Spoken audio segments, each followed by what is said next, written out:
Di video kali ini aku bakal bahas yaitu cara mengaktifkan dana cicil di aplikasi Dana. Oke, tanpa perlu berlama-lama langsung aja kita ke tutorialnya. Yang pertama di sini kalian silahkan buka aplikasi Dananya.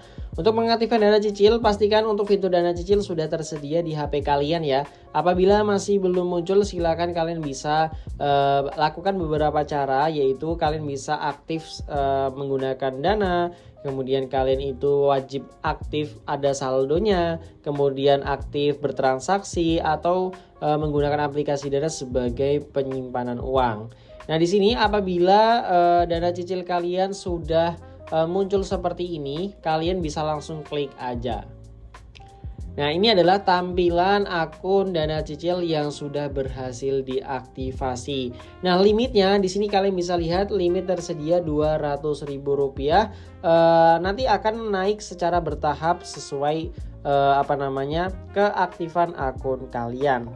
Nah, oke, untuk cara pakai dana cicilnya nanti di sini ketika kalian melakukan bertransaksi, silakan bisa pilih metodenya ya, kalian ganti untuk metode yang dana cicil. Nanti kalian bisa angsur dana cicilnya ya.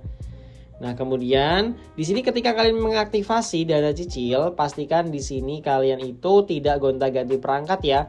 Dan kemudian untuk dana cicilnya, kalau kalian ingin mendapatkan limit hingga jutaan atau limit yang besar, kalian pastikan memasukkan gaji atau upah yang tinggi ya. Contoh 5 juta ke atas sampai 10 juta ke atas. Kemungkinan nanti limit tersedia yang kalian dapatkan bisa sampai 1 juta.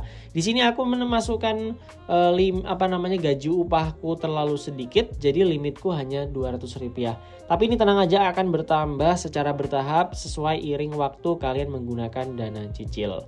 Baik, mungkin cukup sekian. Apabila ada pertanyaan bisa langsung komen aja di bawah.